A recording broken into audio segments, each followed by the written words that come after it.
പഴകും തോറും വീര്യം കൂടുന്ന വീഞ്ഞു പോലെ തൻ്റെ ഉറവ പറ്റാത്ത അറിവ് കൊണ്ടും അനുഭവ സമ്പത്ത് കൊണ്ടും ബ്രില്യൻറ്റിനെ എന്നും അതിശയിപ്പിച്ചിട്ടുള്ള ഒരു അധ്യാപകൻ. ബ്രില്യൻറ്റിൻ്റെ നട്ടെല്ലെന്ന് തന്നെ വിശേഷിപ്പിക്കാവുന്ന കുട്ടികൾക്കും സഹപ്രവർത്തകർക്കും ഒരുപോലെ പ്രിയപ്പെട്ട സുവോളജി വിഭാഗം അധ്യാപകൻ നമ്മുടെ സ്വന്തം Soman sir. Welcome sir. Thank U.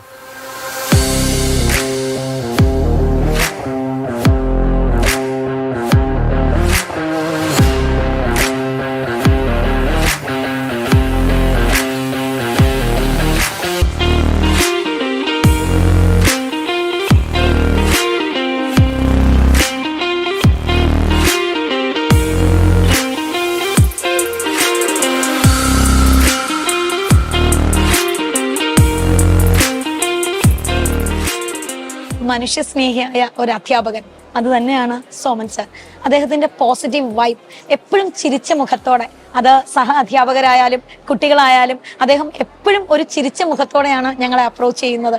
അത് തന്നെയാണ് അദ്ദേഹത്തിന്റെ ഏറ്റവും വലിയ പ്രത്യേകതയും. സോമൻ സാറിനെ പറ്റി പറയുകയാണെങ്കിൽ സാറ് ഇവിടുത്തെ ഒരു സീനിയർ മോസ്റ്റ് സുവോളജി ഫാക്കൽറ്റിയാണ്.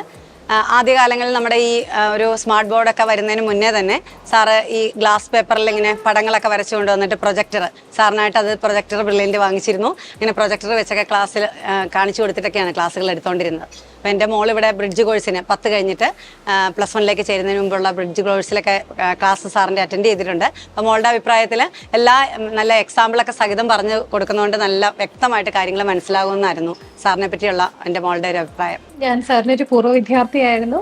ഇന്ന് അദ്ദേഹത്തോടൊപ്പം സുവോളജി ഡിപ്പാർട്ട്മെന്റിൽ തന്നെ വർക്ക് ചെയ്യാൻ സാധിക്കുന്നത് എന്നെ സംബന്ധിച്ചിടത്തോളം വളരെയധികം സന്തോഷം നൽകുന്ന ഒരു മൊമെന്റ് ആണ്.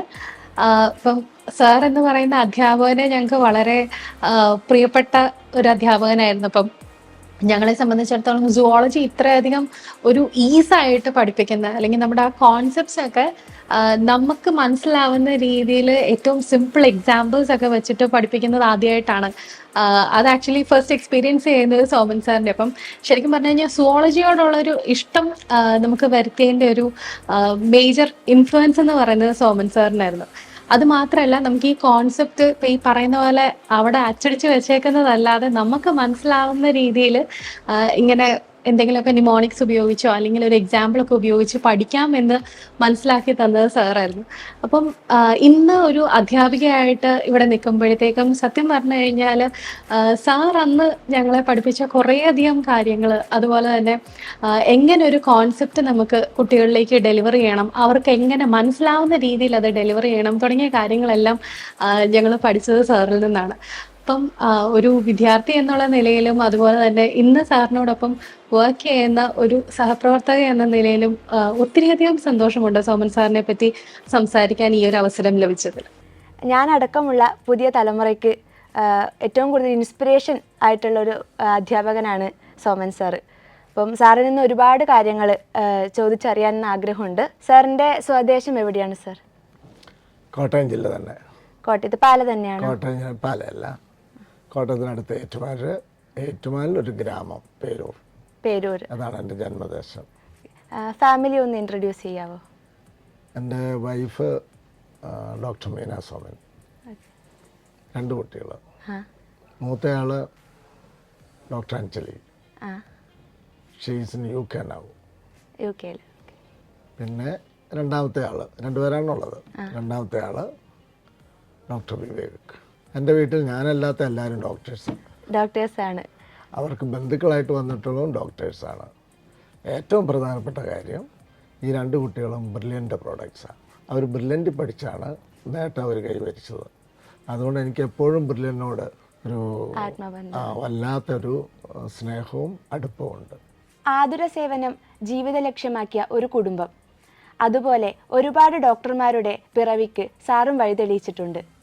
ഫാമിലിയെ പരിചയപ്പെടാൻ സാധിച്ചതിൽ സന്തോഷം. സാറ് ഈ ബ്രില്യൻറ്റിൻ്റെ ഭാഗമായിട്ട് എത്ര വർഷമായി സാർ? 2003 സെപ്റ്റംബറിലാണ് ഞാൻ ബ്രില്യൻറ്റ് ജോയിൻ ചെയ്തത്. ഇപ്പോൾ 22 കൊല്ലമായി. 22 വർഷമായി.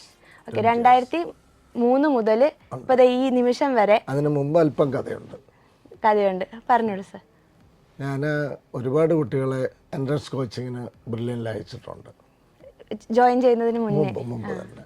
അപ്പോൾ എൻ്റെ പല അയൽക്കാരെ, ബന്ധുക്കളെ, അങ്ങനെയുള്ളവരൊക്കെ ഇവിടെ വന്ന് അപ്പോൾ അങ്ങനെ എനിക്ക് ബ്രില്യനെ പറ്റി കുറച്ചറിയാം. എൻ്റെ കുട്ടികളുടെ വിദ്യാഭ്യാസം വന്നപ്പോൾ അവർ സാധാരണ ഇതിൽ സ്വാഭാവികമായിട്ടും അവർ ഡോക്ടേഴ്സ് ആയിക്കൊള്ളാമെന്ന് എന്നേക്കാൾ കൂടുതൽ ആഗ്രഹം എൻ്റെ വൈഫിന്. അപ്പോൾ ഞാൻ അതിനെപ്പറ്റി അന്വേഷിച്ചു. അന്ന് ഈ കോട്ടയം ഏരിയയിൽ ഏറ്റവും നല്ല ഇൻസ്റ്റിറ്റ്യൂഷൻ, കോച്ചിങ് ഇൻസ്റ്റിറ്റ്യൂഷൻ ബ്രില്യൻ്റാണ്. ബ്രില്യൻ്റ് അല്ലാതെ മറ്റൊന്നും ഇവിടെ ചിന്തിക്കേണ്ടതില്ല, വേറൊരു ഓപ്ഷൻ ഇല്ല. I mean yes. അതുകൊണ്ട് തന്നെ ഞാൻ ഇതിനെപ്പറ്റി ഒന്ന് അറിയണമല്ലോ, അതിനുവേണ്ടി ഞാൻ ബ്രില്യൻ്റ് വന്നു.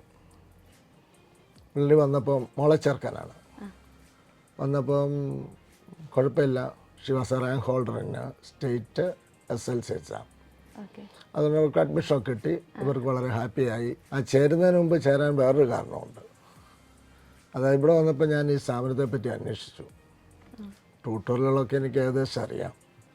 പക്ഷേ ഇതൊരു സാധാരണ ട്യൂട്ടോറിയൽ പോലെയല്ല. ഇതൊരു കുടുംബമായിട്ട് പ്രവർത്തിക്കുന്നു, വളരെ സ്നേഹത്തോടെ പ്രവർത്തിക്കുന്നു. കുട്ടികളുടെ ഓരോ വളർച്ചയിലും ഇവർക്ക് അങ്ങേയറ്റം താല്പര്യമുണ്ട്. അതിനുള്ള ടീച്ചേഴ്സുണ്ട്. അന്ന് ടീച്ചേഴ്സ് കുറവാണ്, എന്നാലും ഉള്ള ടീച്ചേഴ്സൊക്കെ നല്ല രീതിയിൽ തന്നെ പ്രവർത്തിക്കുന്ന ഒരു സ്ഥാപനമാണെന്ന് മനസ്സിലാക്കി. വേറൊരു ട്യൂട്ടോറിയൽ പോലെയല്ല. വേറൊരു ട്യൂട്ടോറിയലാണെങ്കിൽ ഇന്ന് വരുന്ന സാറ് നാളെ കാണുകയില്ല. അപ്പോൾ ബ്രില്യൻ്റ് അതല്ല. അപ്പോൾ അവിടെ യാദൃശ്യമായിട്ട് I happen to see IC Achumon sir. അദ്ദേഹം സിമൻസ് കോളേജിലെ എൻ്റെ ടീച്ചറാണ്. തന്നെയുമല്ല ഞങ്ങൾ ഒരുമിച്ച് ഒരേ കാലഘട്ടത്ത് നൈജീരിയയിൽ ജോലി ചെയ്തതുമാണ്. അപ്പോൾ സാറിനെ ഇവിടെ കണ്ടപ്പോൾ ഞാൻ സാറിനോട് പറഞ്ഞു, സാർ ഞാനിങ്ങനെ മോളെ ചേർക്കാനാണ് വന്നേ, ഇവിടുത്തെ കാര്യങ്ങൾ എങ്ങനെയാണ്, നല്ലതാണോ എന്നൊക്കെ ഞാൻ ചോദിച്ചു. ഒരു പിതാവിൻ്റെ ആശങ്ക. അപ്പം സാറ് പറഞ്ഞു, ഇവിടെ എന്തിനാണ് വിഷമിക്കുന്നത്, താൻ ഇവിടെ തന്നെ കുട്ടിയെ ചേർത്താൽ മതി, വിറങ്ങും വിടണ്ടെന്ന് പറഞ്ഞു. ഞാൻ മോളെ ചേർത്തു. വളരെ റെഗുലറായിട്ടുള്ള പഠനവും കോച്ചിങ്ങും. അങ്ങനെ അവൾ കോട്ടയം മെഡിക്കൽ കോളേജിൽ തന്നെ, ഏറ്റവും അവളുടെ ആഗ്രഹമായിരുന്നു, അവിടെ തന്നെ അഡ്മിഷൻ കിട്ടാനുള്ള റാങ്കൊക്കെ കിട്ടി, അവിടെ ചേർന്നു. അപ്പോൾ ഇതിനോടിടയ്ക്ക് ഒരുപാട് പ്രാവശ്യം ഞാൻ ബ്രില്യൻ്റ് വരികയും കുട്ടികളുടെ കാര്യം അന്വേഷിക്കാൻ വരികയും ചെയ്തപ്പോൾ പല സാറുമാരുമായിട്ട് പരിചയമായി. ഏതാണ്ട് നല്ലൊരു സുഹൃത്ത് വല്ല ഇവിടെ തന്നെ ഉണ്ടായി. അത് കഴിഞ്ഞപ്പോൾ അവൾ കിട്ടിപ്പോയതിന് ശേഷം ഞാനന്ന് വലിയ കാര്യമായ ജോലിയൊന്നുമില്ല, എന്നാലും എനിക്കൊരു ട്യൂഷൻ സെൻ്ററുണ്ട്. അത് സൗജന്യമാണ് കൂടുതലും, അങ്ങനെ പഠിപ്പിക്കുന്ന സ്ഥലമാണ്. അപ്പോൾ എന്നോട് ഒരിക്കൽ ഈ അച്ചുമോൻ സാറും പിന്നെ വേറൊരു KV എബ്രഹാം സാറും അങ്ങനെയൊക്കെയുള്ളവരിക്കുമ്പോൾ പറഞ്ഞു, ഇവിടെ താങ്കളിനാണ് ട്യൂട്ടറിലോട്ട് ഇരിക്കുന്നത്, ഇങ്ങോട്ട് പോന്നാൽ പോരെ. അതിന് മുമ്പ് എനിക്കൊരു ചെറിയ ആഗ്രഹം ഉണ്ടായിരുന്നു, it would be better to join Brilliant. അപ്പം ഞാനത് പഠിച്ചു കഴിഞ്ഞു, കൊള്ളാം, വലിയ ആഡംബരമൊന്നുമല്ല, എന്നാൽ കൊള്ളാം. അങ്ങനെ ഞാൻ കുട്ടിയെ ചേർക്കുന്നതിന് മുമ്പ് ഒരു കാര്യം കൂടെ ഉണ്ടായി. ഒരു ദിവസം ക്ലാസ്സൊക്കെ കഴിഞ്ഞ സമയത്ത് എൻ്റെ വീട് കോട്ടയത്ത്, ഞങ്ങൾ താമസിക്കുന്നത് തൊടുപുഴയിൽ. അപ്പം കോട്ടയം ടു തൊടുപുഴ ട്രിപ്പ് അടിക്കുന്ന അവസരത്തിൽ ബ്രില്യൻ്റെ കൊട്ടാരം കോളേജ് അവിടെ ലാൻഡ് ചെയ്തപ്പോൾ ഈ 4 ഡയറക്ടേഴ്സും ഉണ്ട്. അവർ തമ്മിൽ എന്തൊരു ഐക്യമാണ്, 4 പേരിരുന്നുകൊണ്ട് കട്ടൻ കാപ്പി കുടിക്കുകയാണ്. ആ ഈവനിങ് കോൺവെർസേഷൻ എനിക്കും തന്ന കാപ്പി ഞാനും കുടിച്ചു. അപ്പോൾ ഞാനതിൻ്റെ ഒരു ഭാഗമായി തീർന്നു. ഇങ്ങനെ ചില കാര്യങ്ങളാണ് എനിക്ക് ബ്രില്യൻ്റ് ചേർക്കാം. അപ്പം ഒരു കൂട്ടം ആൾക്കാർ പറഞ്ഞു, തൃശ്ശൂർ തോമസ് സാറുണ്ട്, അവിടെ കൊണ്ട് ഹോസ്റ്റലിലാക്കി പഠിപ്പിക്കുന്നതാണ് നല്ലത്. ഞാനതിന് പോയില്ല, ഇവിടെ ബ്രില്യൻ്റ് ചൂസ് ചെയ്തു. അങ്ങനെ ബ്രില്യൻ്റ് ചേർത്തു. പിന്നെ മോളിവിടെ പഠിച്ച് കിട്ടി കഴിഞ്ഞപ്പോൾ അതെനിക്കൊരു ആവേശമായി. മോഹൻ്റെ കാര്യം വന്നപ്പോൾ മോനെയും ഇതേ പാത തന്നെ പിന്തുടരാൻ വേണ്ടി അവനെ ലോങ് ടൈം കോച്ചിങ്ങിനാക്കി. ഇടയ്ക്കിടയ്ക്ക് ഞാൻ ശ്രദ്ധിച്ചുകൊണ്ടിരുന്നു. ഇതിനിടയ്ക്ക് ഞാനൊരു കാര്യം ചെയ്തിരുന്നു. വിദേശത്ത് നിന്ന് വന്ന കുറച്ചാൾ ഫ്രീ ആയിട്ടിരുന്നപ്പോൾ ഇവർക്ക് എൻട്രൻസ് വരുമല്ലോ, ഇവർക്ക് MBBS ചെയ്യാനെന്ന് ആഗ്രഹമുണ്ട്.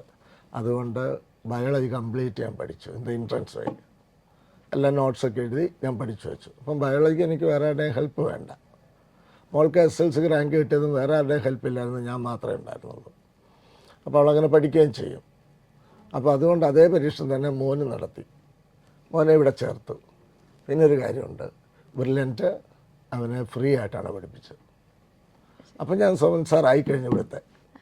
അതുകൊണ്ട് മോനെ ഫ്രീ ആയിട്ട് പഠിപ്പിച്ചു. അതും ഒരു ആവേശമായിരുന്നു. അല്ല, പൈസ ഇല്ലാഞ്ഞിട്ടൊന്നല്ല, ഒരു എനിക്ക് വളരെ സന്തോഷമായി. സാറിൻ്റെ കുട്ടിയല്ലേ, സെബാൻ സാർ അത് പറഞ്ഞത്. സാറേ ഫീസ് എങ്ങനെയാണെന്ന് ഞാൻ ചോദിച്ചപ്പോൾ എന്നോട് പറഞ്ഞു, സാറിന് എന്താ ആവശ്യം? മോനെ ഇവിടെ കോച്ചിങ് ചേർക്കണം. ഞാൻ പറഞ്ഞു അതെ ചേർക്കുക, ബാക്കി കാര്യമൊക്കെ ഞാൻ പറഞ്ഞോളാം എന്ന് പറഞ്ഞു. ബാക്കി ആരും പുള്ളി ഒന്നും പറഞ്ഞിട്ടില്ല. അങ്ങനെ ഇവിടെ ചേർത്തു. അവനും കോട്ടയത്ത് തന്നെ അഡ്മിഷൻ കിട്ടി. അങ്ങനെ എൻ്റെ കുടുംബം വളരെ ഭാഗ്യമുള്ള ഒരു കുടുംബമായി തീർന്നു ബ്രില്യൻറ്റിലൂടെ. ബ്രില്യൻറ്റിലേക്ക് വന്നതൊരു അനുഗ്രഹമായിട്ടൊരു സന്തോഷമൊക്കെ ആയിട്ട് ഒരു അനുഗ്രഹമായി തീർന്നു. എൻ്റെ കാര്യം പറഞ്ഞാൽ തന്നെയല്ല, ഞാനിവിടെ പഠിപ്പിച്ച 22 കൊല്ലവും വളരെ കംപ്ലീറ്റ്ലി പെർഫെക്റ്റായ ഒരു ജീവിതമായിരുന്നു എനിക്ക് തോന്നുന്നു. രാവിലെ വരും, വൈകുന്നേരം വരെ ക്ലാസ്, അത് കഴിഞ്ഞാൽ വീട്ടിൽ പോകും, പിന്നെ പിറ്റേ ദിവസം ഇടയ്ക്ക് റെഫറൻസ്, പിന്നെ ക്വസ്റ്റ്യൻ പേപ്പർ മേക്കിങ്. ഈ ക്വസ്റ്റ്യൻ പേപ്പർ മേക്കിങ് ഇവിടെ വളരെ രസകരമാണ്. അതായത് നമ്മൾ ക്വസ്റ്റ്യൻ ഉണ്ടാക്കിക്കൊണ്ട് കൊടുത്തു കഴിഞ്ഞാൽ ഇപ്പോൾ, അന്നൊന്നുമില്ലായിരുന്നു, ഇപ്പോൾ അതൊരു ഗ്രൂപ്പ് ഓഫ് ടീച്ചേഴ്സ് ഡിസ്കസ് ചെയ്ത് അതിനകത്ത് അപാകതകൾ വല്ലതും ഉണ്ടെങ്കിൽ മാറ്റാൻ ആവശ്യപ്പെട്ട് അത് മാറ്റി വരുന്ന ചോദ്യങ്ങളാണ്.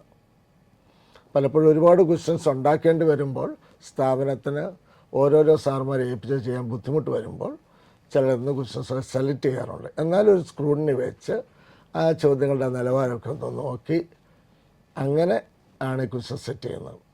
എന്ന് പറഞ്ഞാൽ ഒരു ചാപ്റ്റർ എടുത്ത് ആ ചാപ്റ്ററിൻ്റെ വൈഡ് ആംഗിൾ വിഷൻ, കുട്ടികൾക്ക് അതിനെപ്പറ്റി എല്ലാം ഒരു നാണം കിട്ടും. പഠിക്കുന്ന ആഗ്രഹമുള്ള കുട്ടിയാണെങ്കിൽ ബ്രില്യൻറ്റിൽ ചേർന്നാൽ കിട്ടിയത് തന്നെ. അതല്ല, എല്ലാ കുട്ടികളും ഒരുപോലെ അല്ലല്ലോ, എന്നാലും നല്ലോണം പഠിക്കുന്ന കുട്ടികൾ. പിന്നെ ഞാൻ അതിൻ്റെ ഏറ്റവും സുഖം അനുഭവിച്ചത് 2 അവസരങ്ങളിലാണ്. ഒന്ന്, എൻ്റെ മോളുടെ PG അഡ്മിഷനായിട്ട് മധുര മെഡിക്കൽ കോളേജിൽ ചെല്ലുന്നു. അഡ്മിഷൻ കഴിഞ്ഞു. അത് കഴിഞ്ഞപ്പോൾ മോൾക്ക് അത് ഓൾ ഇന്ത്യ സെലക്ഷനായിരുന്നു. മോൾക്ക് അതുവഴി തൃശ്ശൂർ സെക്കൻഡ് അലോഷൻ കിട്ടി. സർട്ടിഫിക്കറ്റ് മേടിക്കാൻ വേണ്ടി ഞാൻ മധുര മെഡിക്കൽ കോളേജ് ചെന്നു, അവരുടെ അഡ്മിനിസ്ട്രേറ്റീവ് ബ്ലോക്ക്. രാവിലെ 9 ആരുമില്ല അവിടെ, വാതിലൊന്നും തുറന്നിട്ടില്ല. ഒരു 9 കഴിഞ്ഞപ്പോൾ ഒരു ക്ലർക്കാണെന്ന് തോന്നുന്ന ഒരാൾ വന്നു, വാതിലൊക്കെ തുറന്നു, ഇതൊക്കെ തുറന്ന് അങ്ങോട്ട് ഇട്ടു. 10 ആരും വരുന്നില്ല. എനിക്കാകെ ടെൻഷൻ. ഇത് 3-ാം നിലയുടെ മോളാണ്. അവിടെ നിന്നിട്ട് ചുറ്റുമുള്ള സ്ഥലങ്ങളൊക്കെ നോക്കി ആരെങ്കിലും രക്ഷകർ വരുന്നുണ്ടോ, നമുക്ക് ആ സർട്ടിഫിക്കറ്റ് അന്ന് മേടിച്ചിട്ട് തൃശ്ശൂർ വന്ന് ചേരേണ്ടതുണ്ട്. അപ്പോൾ അങ്ങനെ ഇരിക്കെ ഒരു കുട്ടി വന്നിട്ട് എന്നോട് ചോദിച്ചു, സോമൻ സാറല്ലേ? ഞാൻ പറഞ്ഞു സംശയിക്കേണ്ട, സോമൻ സാറാണ്. എന്താ സാറേ ഇവിടെ? ഞാൻ പറഞ്ഞു മോളുടെ സർട്ടിഫിക്കറ്റ് തിരിച്ചു വാങ്ങിക്കാൻ വന്നതാണ്, മേടിക്കാൻ വന്നു. അവർക്ക് ആ സമയം ഫ്രീ ആണെന്ന് പറഞ്ഞു. ഒരല്പം കഴിഞ്ഞപ്പോൾ ഒരു 10-57 പേര് സ്റ്റുഡൻസ്, അവരെ ആ കോട്ടും ഒക്കെ ഇട്ട്, എല്ലാം ബ്രില്യൻറ്റിൽ നിന്ന് അവിടെ കിട്ടിയുള്ള കുട്ടികളാണ്. അവരെല്ലാവരും ഇടഞ്ഞു വന്നു. ആ ഇടനാഴി കംപ്ലീറ്റ് കുട്ടികളെ കൊണ്ട് നിറഞ്ഞു. പിന്നുള്ളത് ഞാനും മോളും മാത്രം. അപ്പോഴത്തെ 2-3 ക്ലർക്കന്മാർ വന്നിട്ടുണ്ടായിരുന്നു. അതിലൊരു ക്ലർക്ക് ജനൽ കുറച്ചുകൂടെ തുറന്നിട്ട് ഞങ്ങളെ ഒന്ന് നോക്കി. ഞാനത് കണ്ടു. ഏതാനും മിനിറ്റുകൾക്ക് ശേഷം അവർ വർത്തമാനം പറഞ്ഞു. അവർക്കപ്പോൾ ബ്രേക്ക് ആയിരുന്നു. അത് കഴിഞ്ഞ് ലാബ് തുടങ്ങുകയാണ്, ഞങ്ങൾ പൊക്കോട്ടയത്ത് ചോദിച്ചു, പൊക്കോളാൻ പറഞ്ഞു. അവർ പോയി. ആ തലയിട്ട് നോക്കിയ ക്ലർക്ക് വീണ്ടും തുറന്ന് ആ വാതിലൊന്ന് ഇടനാഴി ഞങ്ങൾ ബെഞ്ചിലിരിക്കുകയാണ് വന്നിട്ട് ചോദിച്ചു, എന്താ സർ ഇവിടെ ഇരിക്കുന്നത്? ഞാൻ എൻ്റെ ആവശ്യം പറഞ്ഞു. സർട്ടിഫിക്കറ്റ് സബ്മിറ്റ് ചെയ്തിരുന്നു. ആ സർട്ടിഫിക്കറ്റ് തിരിച്ചു വാങ്ങിച്ചാൽ എനിക്ക് തൃശ്ശൂർ മെഡിക്കൽ കോളേജിൽ ചേർക്കാനാണ് കുട്ടിയെ എന്ന് പറഞ്ഞു. ഉടനെ പറഞ്ഞു, അയ്യോ ഇന്ന് എക്സാം ഡേ ആണ്, സൈൻ ചെയ്യേണ്ട ഉദ്യോഗസ്ഥൻ സീനിയർ ഓഫീസർ ഇവരുടെ വേറൊരു ക്യാമ്പസിലാണ് പരീക്ഷ. അപ്പോൾ പരീക്ഷ കഴിഞ്ഞൊരു 1:30 ആകുമ്പോഴത്തേന് അദ്ദേഹം വന്നേക്കുമായിരിക്കും എന്ന് പറഞ്ഞു. ഞാൻ പറഞ്ഞത് ഭയങ്കര കഷ്ടമാണല്ലോ എന്ന് ഇത്രയും പറഞ്ഞുള്ളൂ. കുറച്ച് കഴിഞ്ഞപ്പോൾ ഈ മനുഷ്യൻ പോകുന്നുണ്ട്. 3-ാം നിലയിൽ നിന്ന് നോക്കിയപ്പം താഴെ ഒരു സ്കൂട്ടർ സ്റ്റാർട്ട് ചെയ്ത് പുള്ളി പോവുക. എൻ്റെ ആ ഹോപ്പും പോയി. 1/2 മണിക്കൂർ കഴിഞ്ഞില്ല, അതിന് മുമ്പ് ഈ പുള്ളി തിരിച്ചു വന്നു വളരെ സന്തോഷം എന്നോട് വന്നിട്ട് പറഞ്ഞു, സാർ ഒപ്പിട്ട് പേപ്പർ കിട്ടിയിട്ടുണ്ട്, സർട്ടിഫിക്കറ്റ് തരാം. എനിക്കൊരു 12-12:45 സർട്ടിഫിക്കറ്റ് കിട്ടി. അന്ന് തൃശ്ശൂർ വരാനൊത്തു. തൃശ്ശൂർ വരുമ്പോഴാണ് അറിയുന്നത് അവൾക്ക് കോട്ടയത്ത് അലോക്കേഷൻ കിട്ടി. അപ്പം കോട്ടയാണല്ലോ ഞങ്ങളുടെ സ്ഥലം. പിന്നെ തൃശ്ശൂരിൽ നിന്ന് വിളിച്ച് പറഞ്ഞ് കോട്ടയം മെഡിക്കൽ കോളേജിൽ പറഞ്ഞ് അവിടുത്തെ ക്ലർക്ക്, എൻ്റെ വൈഫ് അവിടെ പഠിച്ചതായതുകൊണ്ട് പരിചയമുണ്ട്, അവരോട് പറഞ്ഞു. അവർ പറഞ്ഞു 5 മണി വരെ വെയിറ്റ് ചെയ്യാം, 5 മണി കഴിഞ്ഞാലും പേടിക്കേണ്ട, ഇവിടെ വന്നാൽ മതി, ഇന്നത്തെ പേരിൽ ഞങ്ങൾ എൻ്റർ ചെയ്ത് വെച്ചേക്കാം. അങ്ങനെയാണ് മോള് PGക്ക് കോട്ടയം മെഡിക്കൽ കോളേജിലെ MD അനസ്തേഷ്യയ്ക്ക് ചേർന്നത്. അപ്പോൾ അതൊക്കെ ഒരു നിമിത്തമാണ്. ബ്രില്യൻ്റ് അല്ല ഞാൻ പഠിപ്പിക്കുന്നതെങ്കിൽ ഇങ്ങനെ സംഭവിക്കില്ലായിരുന്നു. ബ്രില്യൻ്റ് പഠിപ്പിക്കുന്നില്ല എങ്കിൽ I won't get that help. അപ്പോൾ എനിക്കൊരു ഡിവൈൻ എനർജി കിട്ടിയ പോലെയാണ്, ഒരു വളരെ സന്തോഷം ഉണ്ടായിരുന്നൊരവസ്ഥയാണത്.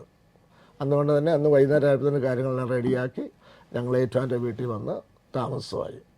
പിന്നെ വേറൊരു അവസരത്തിൽ വേറൊരു സംഭവമുണ്ട്. അത് ഞാനിവിടെ ജോയിൻ ചെയ്ത ആ കൊല്ലങ്ങളില്ല, 2003 ജോയിൻ ചെയ്തെന്ന് പറഞ്ഞല്ലോ, 2007 തോന്നുന്നു, 2005 നമുക്കിവിടെ എ ബ്ലോക്ക് തുടങ്ങിയത്. ആ സമയം നമ്മുടെ ലോങ് ടൈം ക്ലാസ്സിൽ ഒരു കുട്ടി കിടന്നുറങ്ങുന്നു, ആൺകുട്ടി. അപ്പോൾ എനിക്ക് കുറച്ച് നേരം അവൻ്റെ മുഖത്തേക്ക് നോക്കാൻ നല്ല ഗാഠനിദ്രയാണെന്ന് തോന്നി. എനിക്ക് ഇച്ചിരി പ്രയാസം, 10-17 കൊല്ലം മുമ്പുള്ള കാര്യമാണ്. ഞാൻ അടുത്ത് ചെന്നിട്ട് പറഞ്ഞു, എന്തിനാ കിടന്നുറങ്ങുന്നതെന്ന് ചോദിച്ചു. അവൻ ആടി തൂങ്ങി എഴുന്നേറ്റ് നല്ല ഉറക്കത്തിൻ്റെ ക്ഷീണം പോലെ. ഞാൻ പറഞ്ഞു, ഇങ്ങനെയാണോ ചെയ്യേണ്ടത്? അന്വേഷിച്ചപ്പോൾ ആ കുട്ടി വിദ്യാധിരാജ സ്കൂളിൽ നിന്ന് വരുന്ന കുട്ടിയാണ്, കോട്ടയംകാരനാണ്, ഞങ്ങളുടെ നാടിൻ്റെ അടുത്തുള്ള നാട്ടിലാണ് അവൻ്റെ വീട്.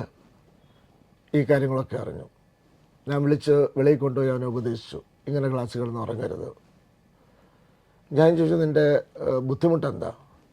സാർ, എനിക്ക് ബ്ലൂ ബേബി സിൻഡ്രോമാണ്. അങ്ങനെ ഒരു പേര് കേട്ടപ്പോൾ എനിക്കറിയാം ബ്ലൂ ബേബി സിൻഡ്രോം എന്ന് പറഞ്ഞാൽ അതിൻ്റെ കോംപ്ലിക്കേഷൻ കാര്യങ്ങളൊക്കെ എനിക്ക് കുറേ അറിയാം. എനിക്ക് ഭയങ്കര സാധാവും തോന്നി അവനോട്. അങ്ങനെയുള്ളവർക്ക് ഭയങ്കര ക്ഷീണമൊക്കെ ആയിരിക്കും, അതുകൊണ്ട് കിടന്നുറങ്ങും. അപ്പോൾ ഓക്സിജൻ ലെവൽ കുറവാണ്. ഇത് വലിയ രോഗമല്ലേ, നീ എന്താ ഡോക്ടറെ കാണിക്കുന്നത്? He told me that he is already a patient of Kottayam Medical College under the cardiologist Jayachandran, ഏതാണ്ട് ജയേന്ദ്രനോ ജയദേവനോ അങ്ങനൊരു പ്രൊഫസറാണ് കാർഡിയോളജിസ്റ്റ്. അപ്പോൾ ഇത് വെച്ചോണ്ടിരിക്കേണ്ട കാര്യമാണ്, ഇതൊക്കെ ഓപ്പറേഷൻ ചെയ്യേണ്ടല്ലേ. ഇൻ്റർ ഏട്രിയൽ സെപ്റ്റൽ ഡിഫക്റ്റാണ് അവൻ്റെ പ്രോബ്ലം. അതായത് 2 ഓറിക്കിളും തിരിക്കുന്നിടത്ത് ദ്വാരമുള്ളത് കൊണ്ട് ഓക്സിജൻ്റെ ബ്ലഡ് കലരുന്നു. അതുകൊണ്ട് അവന് എക്സസൈസ് എന്തെങ്കിലും ജോലി ചെയ്യുമ്പോൾ പെട്ടെന്ന് ക്ഷീണിതനാകുന്നു. അപ്പം ഞാൻ പറഞ്ഞത് കാണിക്കുന്നുണ്ട്. ഇപ്പം ഡോക്ടർ പറഞ്ഞിരിക്കുന്നത് ആ വർഷത്തെ പരീക്ഷ, ഇത് ഫസ്റ്റ് ഇയറാണ്, ആ വർഷത്തെ പരീക്ഷ കഴിഞ്ഞ് ഉള്ള വെക്കേഷൻ ടൈമിന് ഓപ്പറേഷൻ ചെയ്യാമെന്നാണ് പറഞ്ഞത്. പിന്നെ സെക്കൻഡ് ഇയറിൽ ആ കാലഘട്ടത്തൊന്നും ഞാൻ കണ്ടില്ല. I was also out in other institutions of brilliant, മറ്റു ബ്രാഞ്ചുകളിലൊക്കെ. അപ്പോൾ ആ ഇടയ്ക്കൊന്നും വരാൻ പറ്റില്ല. അതിനൊരു 5-6 വർഷം കഴിഞ്ഞിട്ടുണ്ട്.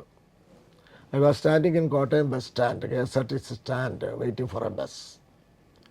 എൻ്റെ പുറകെ വന്നിട്ട് സാറേ എന്നൊരു വിളി. എനിക്ക് ഒട്ടും പരിചയമില്ലാത്തൊരു സൗണ്ട്. തിരിഞ്ഞു നോക്കുമ്പോൾ ഒരു നല്ല പൊക്കമുള്ള ഒരാൾ, യുവാവ്. സാറിനെന്നെ മനസ്സിലായോ?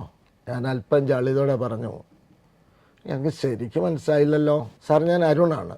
അരുൺ എന്നുള്ള വാക്ക് കേട്ടപ്പോഴേ എനിക്ക് മനസ്സിലായി. അപ്പോഴേ ഞാൻ ചോദിച്ചത്, നിൻ്റെ ബ്ലൂ ബേബി സിൻഡ്രോം ഒക്കെ എന്നായി? അവൻ പറഞ്ഞു, സാർ അതിൻ്റെ ഓപ്പറേഷനൊക്കെ കഴിഞ്ഞു, ഞാൻ സെക്കൻഡ് ഇയർ പഠിച്ചു, എനിക്ക് MBBS അഡ്മിഷൻ കിട്ടി, ഞാൻ ആലപ്പുഴ മെഡിക്കൽ കോളേജിൽ പഠിക്കുകയാണ്. അതും ഭയങ്കരമായിട്ട് സന്തോഷം ഉണ്ടാക്കിയതാണ്.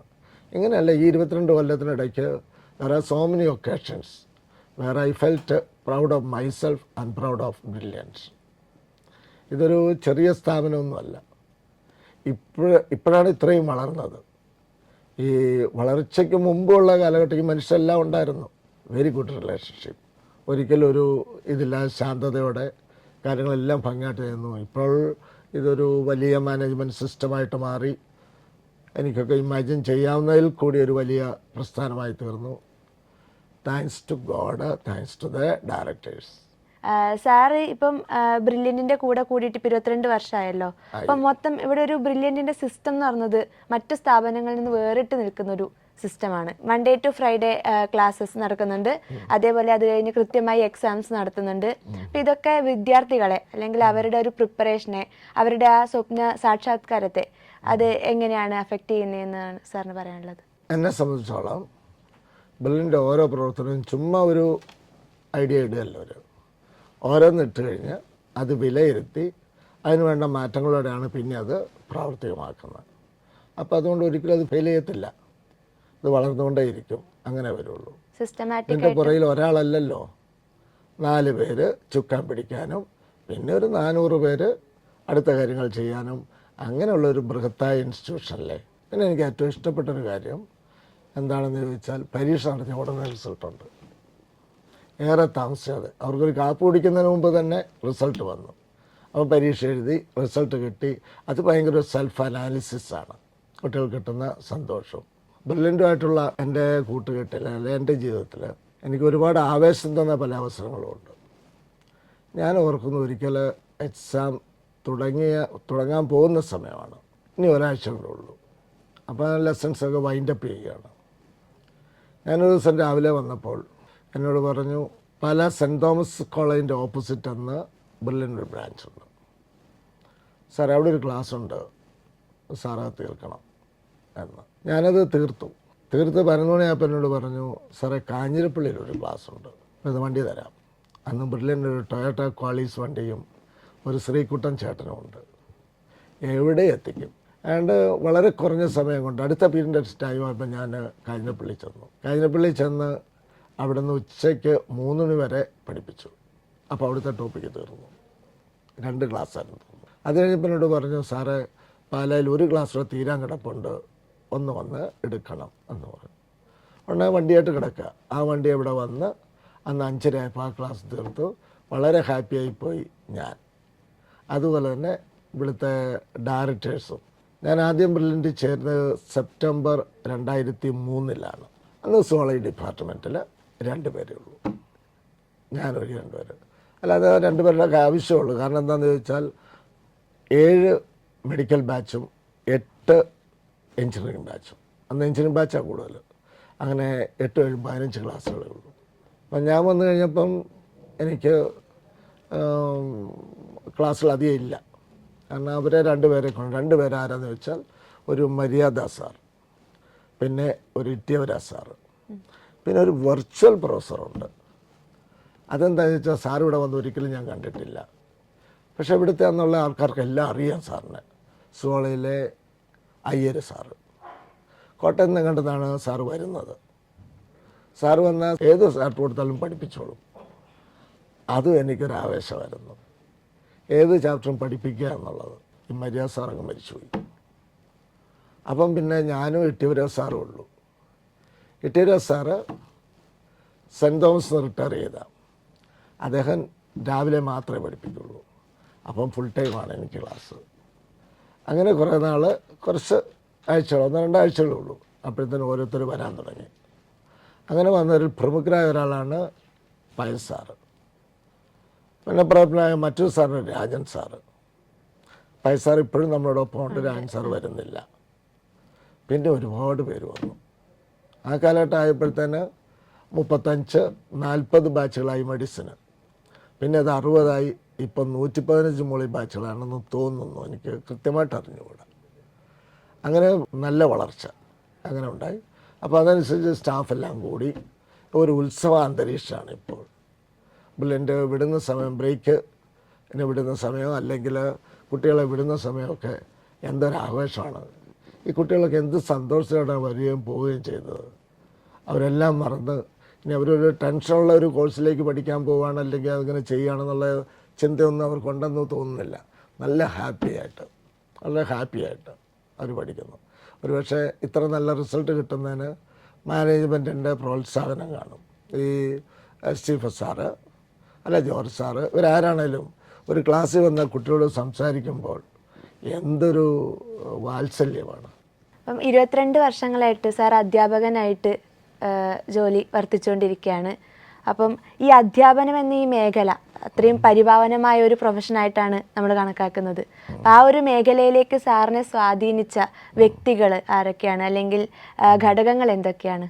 എൻ്റെ ക്ലാസ് വിദ്യാഭ്യാസ ജീവിതം ആരംഭിച്ചത് ഒരു ഗവൺമെൻറ് പ്രൈമറി സ്കൂളിലാണ്. അവിടെയുള്ള ടീച്ചേഴ്സ് എനിക്ക് ഭയങ്കര ഇഷ്ടമായിരുന്നു, വളരെ സ്നേഹത്തോടെ. പിന്നെ അടുത്തുള്ള സെക്കൻഡറി, അത് കഴിഞ്ഞ് ഹൈസ്കൂള്, അത് കഴിഞ്ഞ് കോളേജിൽ CMS കോളേജ്. അന്ന് ഞങ്ങളുടെ കോട്ടയം ജില്ലയിൽ CMS കോളേജ് കഴിഞ്ഞേ ഉള്ളൂ, വേറെ ഉള്ളൂ. അപ്പോൾ CMS കോളേജ് ഇവിടെയൊക്കെ പോയപ്പോൾ ഞങ്ങളുടെ അധ്യാപകർ എന്ത് നല്ല പെരുമാറ്റമാണ്. അവരുടെ സൗണ്ട്, അവരുടെ മോഡുലേഷൻ, ക്ലാസ്സുകൾ, ഇതൊക്കെ എന്നെ വല്ലാതെ ആകർഷിച്ചു. പിന്നെ അത് വളർന്നു വരുമ്പോൾ എനിക്കൊരു അധ്യാപകനായി കൊള്ളാവുന്നൊരു തോന്നൽ. അങ്ങനെ MSc കഴിഞ്ഞു. MSc ചങ്ങനാശ്ശേരിയിലായിരുന്നു, അവിടെയേ ഉള്ളൂ. CMS കോളേജിൽ അന്ന് MSc സുവോളജി ഇല്ല.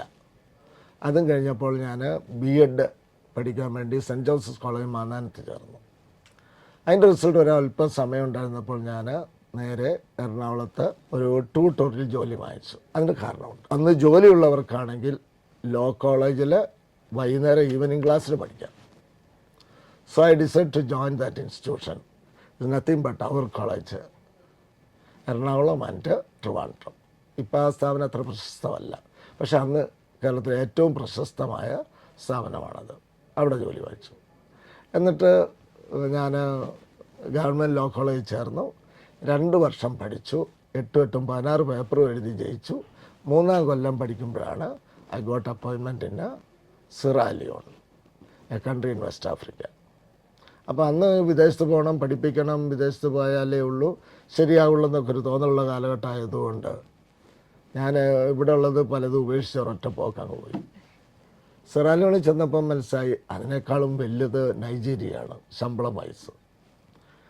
അപ്പോൾ അവിടെ ഒരു 2 കൊല്ലമേ പഠിപ്പിച്ചുള്ളൂ. 3 കൊല്ലത്തെ കോൺട്രാക്ട് 2 കൊല്ലം കൊണ്ട് ടെർമിനേറ്റ് ചെയ്തു എന്നിട്ട് ഞാൻ സ്വയമായിട്ട്.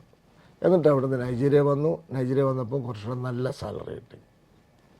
നൈജീരിയയിൽ അങ്ങനെ ഒരു ഗവൺമെൻറ് കോളേജ് ഉമാഹിയ, അവിടുത്തെ പ്രശസ്തമായ ഒരു പഴയ കോളേജാണ്. ഒരുപാട് ക്ലാസ്സുകളും ഒരുപാട് സാറുമാരും ഒക്കെയുള്ള ഒരു വലിയ ഇൻസ്റ്റിറ്റ്യൂഷൻ. ഈ കാലങ്ങളിലൊക്കെ ഞാൻ പഠിക്കുമ്പോൾ എനിക്ക് കുട്ടികളിൽ നിന്ന് നല്ല സ്നേഹം കിട്ടിയിട്ടുണ്ട്, സഹപ്രവർത്തകരിൽ നിന്നുമുണ്ട്. അപ്പോൾ അതെനിക്ക് തുടർന്നും ഈ ഫീൽഡിൽ തന്നെ നിൽക്കാൻ പ്രേരണയായി. അങ്ങനെ ഇരിക്കുമ്പോഴാണ് നൈജീരിയയിൽ ഒരു മാന്ദ്യം, എക്കണോമിക് മാന്ദ്യം വരുന്നു, കറൻസി ഡീവാലുവേഷൻ. ഇനി ഇവിടെ നിന്നാൽ ശരിയാകുകയില്ല എന്ന് മനസ്സിലാക്കിക്കൊണ്ടിരിക്കുമ്പോഴാണ് വൈഫ് MBBS കഴിഞ്ഞു.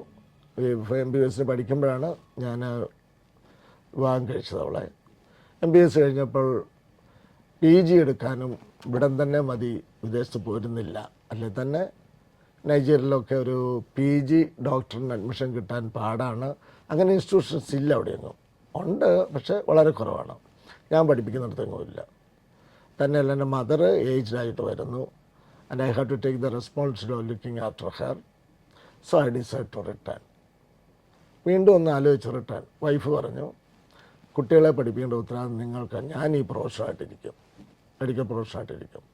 അന്ന് കോട്ടയം മെഡിക്കൽ കോളേജിൽ ഗൈനക് PGക്ക് പുള്ളി ചേർന്നു. ഇനി അത് കഴിയുമ്പോൾ അന്നേരം കുട്ടികളുടെ കാര്യം നോക്കാൻ ആരുമില്ല. അങ്ങനെ വന്നപ്പോൾ ഞാൻ വിചാരിച്ചു ഈ വിദേശത്ത് കിടന്ന് വിഷമിക്കേണ്ട കാര്യമില്ല, after all it is family, തിരിച്ചു വരാൻ തോന്നിയത്. അങ്ങനെ ഇവിടെ വന്നു. അങ്ങനെ ഇവിടെ വന്നിട്ട് ഞാൻ ചിലയിടത്തൊക്കെ അത്യാവശ്യം നമുക്ക് ഫ്രീ ടൈം ഉള്ളപ്പോൾ ക്ലാസ്സിൽ എടുക്കാനൊക്കെ പോകും. And I kept a continuity of the teaching. അങ്ങനെയാണ് ഞാൻ ആദ്യം പറഞ്ഞതുപോലെ I happen to join, come to Brilliant and join. എൻ്റെ മോളെ ഇവിടെ ചേർത്തില്ലെങ്കിൽ ഒരിക്കലും ഞാനിവിടെ വരുമെന്ന് എനിക്ക് തോന്നുന്നില്ല. നിമിത്തമായിട്ട്. അതെ.